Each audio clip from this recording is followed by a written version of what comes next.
my name's Annette and welcome back to Cotto Verde. If you're new to my channel, I garden here in South Buckinghamshire in the UK, which is equivalent to a Zone 8A, and I've got lots of garden projects going on. So if you're interested in that, do subscribe to my channel and follow along. So today I've got a couple of jobs that I want to get done in the garden. I'm going to be tying in my sweet peas and training my climbing roses on our rose arch, and I'm going to be checking on the little ladybird larvae to see whether they're eating all of the aphids that I have on some of my roses.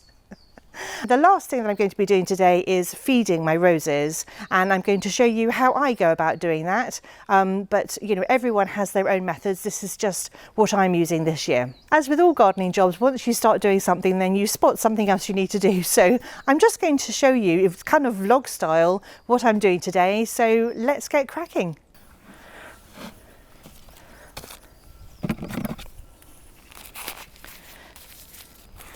So these are my sweet pea obelisks. I've got one here and one on the other side of this path, and the sweet peas are doing really well, but they're clinging on the tomatoes and they really need to be climbing up the obelisk here. So what I'm going to do is I'm just going to wrap an enormous piece of string around the whole thing, I think. And I'm just using ordinary garden twine. I actually don't even know if this is going to work. I may have to do it in 2 goes, because I don't know whether I'm going to manage to get them all in one. So, wish me luck. And I don't understand why they can't just find the obelisk and why they have to find the tomatoes.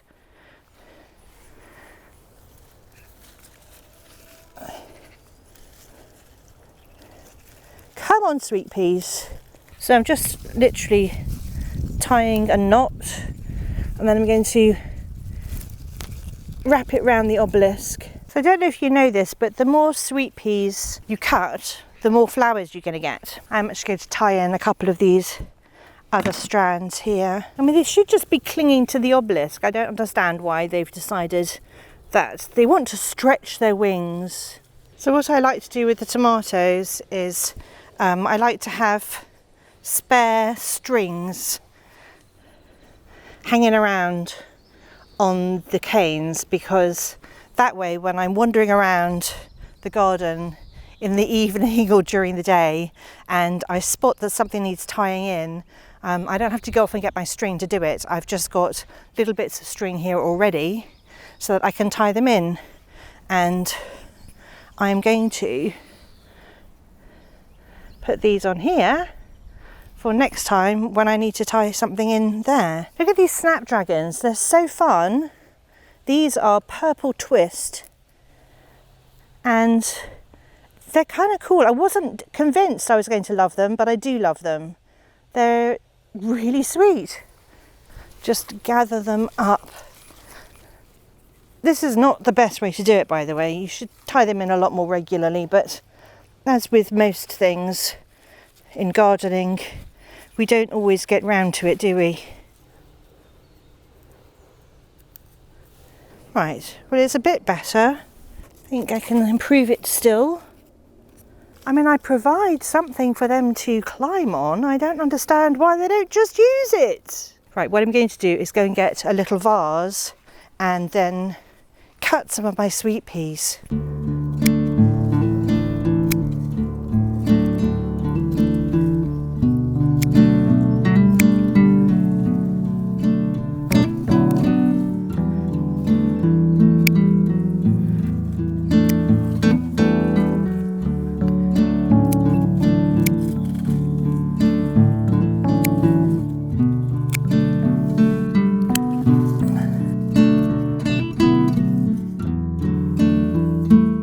Right, let's go and see whether the little ladybird larvae are eating the green fly.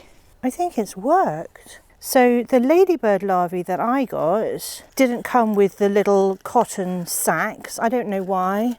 So I had to fashion these envelopes for them to crawl out of, and I think they have. When your roses have gone over, don't forget to deadhead them. It will encourage them to reflush. And if you take it down to the first one with 5 leaves, in fact I might even take that down to there, and I can see that I've got some black spot on here.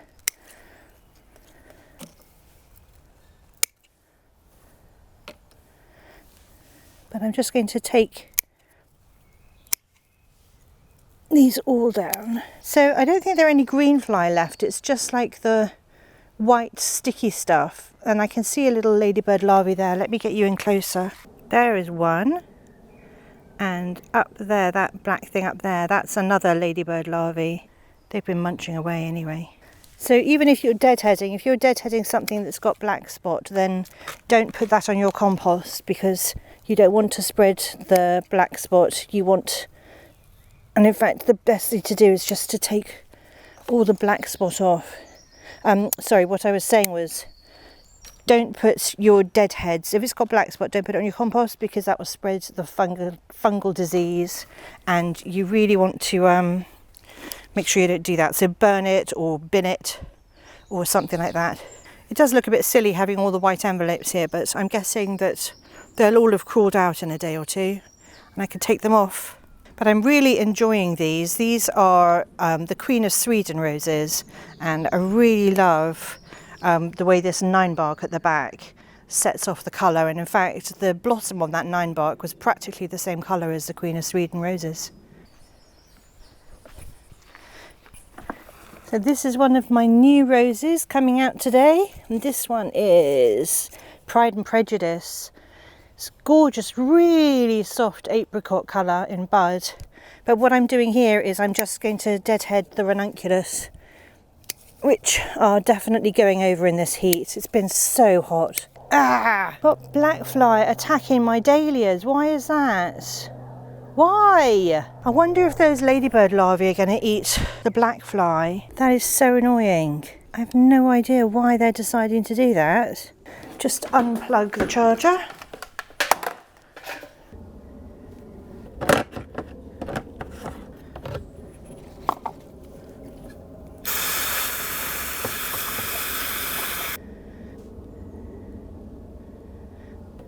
Now I'm going to feed my roses, and I do this on a regular basis. Probably once a month I feed them with a specific rose feed, and it's not an ad, but I use the one that I showed you, and I use a sprayer because I've got so many roses. In fact, I use a sprayer whenever I'm feeding because it's got wheels, it's battery operated. You just charge it up, and you can use it as a rucksack too, actually, this one. I'll link it in the description below if you want to take a look at the one that I'm using, and I have found it to be really reliable. And we also have another one that we use for things that aren't food, but if I have a food one, I use this one, and then the other one we've written poison on, even though we don't use poison in our garden, but if there's anything that isn't food, it goes in the other sprayer. So we keep 2 separate sprayers so that we don't necessarily have to clean them out. I've never found I've had to clean it out, and it's just really simple and really handy, and I just go around and feed the roses. So it's important, the reason I said water is because it's important to make sure your roses are also watered. So if you haven't watered them the day before, then definitely water them the day that you feed them. Just make sure that the soil around them is reliably damp so that they're not just taking up it is diluted plant food. I just think it's important, pretty sure it says on the instructions for all food, to make sure your plants are hydrated when you water them. Don't use it as a watering method. It's not a watering method. You're not supposed to saturate the soil with food. You're supposed to feed them, and then in addition they need water. I hope that's clear. I don't know whether I was rambling or what, but anyway, I'm going to feed the roses. That's what I'm going to do. I'll show you how much I use for each rose approximately.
couple of things I want to do here. The first one is I want to tie in the roses, mostly because I want to train them, but also I don't want them flapping around in the breeze. So I'm going to gently tie them in.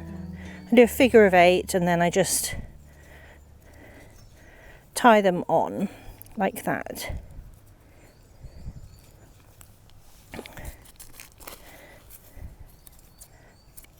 What I am going to do with these eventually is wind them backwards and forwards along here, because the more horizontal your roses are, the better they're going to flower for you. I think with these at the moment I can leave them. So what I do need to do, my cup and saucer vine, it's not growing upwards very much, and that's probably my fault. I do need to deadhead. Okay, there's a weed. Definitely don't want the weed. I should have used a cane really. But what I'm going to do is tie this in here. So this really should be romping away by now. And I'm guessing it isn't because I haven't tied it in particularly well.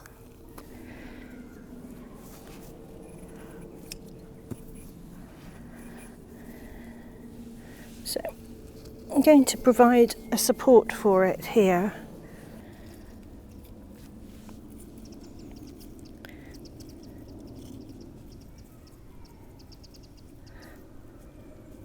I've got some more deadheading to do. Clearly.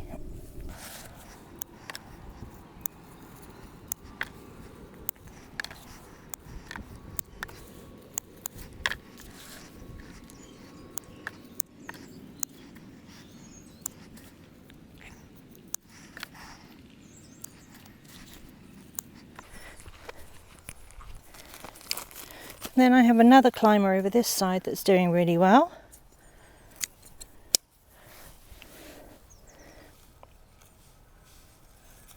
So at this stage when they're really young, I just don't tie them in too tightly. I just give them like a loose figure of 8, encourage them in the right direction. And then when I do my pruning, that is when I will make final decisions about which way each branch goes. I think these are okay at the moment. They're just headed in an upright direction. And then I've got another cabare on this end that I need to deal with. So somewhere down here is my cup and saucer vine, and it's not growing upwards because I haven't given it enough things to climb on. I don't even know where the end is anymore.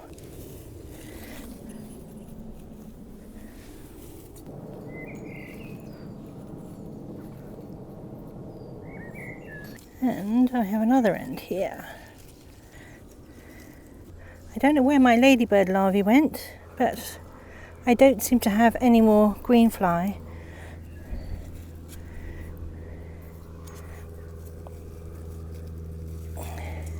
So with this rose, all I want to do is gently encourage it over in this direction. Just want it to grow this way towards the pergola, the rose arch. So I'm just very loosely tying it in. So there's one rose over here, and I want to bring that stem in this direction too. So I'm going to go. So I'm not pulling it tight or anything, it's just a very gentle sort of encouragement to come over here. So I've finished for today. I've fed all my roses and I've tied in a few things that needed tying in, and I am going to finish just deadheading all my ranunculus. I'm probably going to dig them up in the very near future, and I can go through that actually. I'll put that on a video so you see how I store my ranunculus so that I can use them again next season.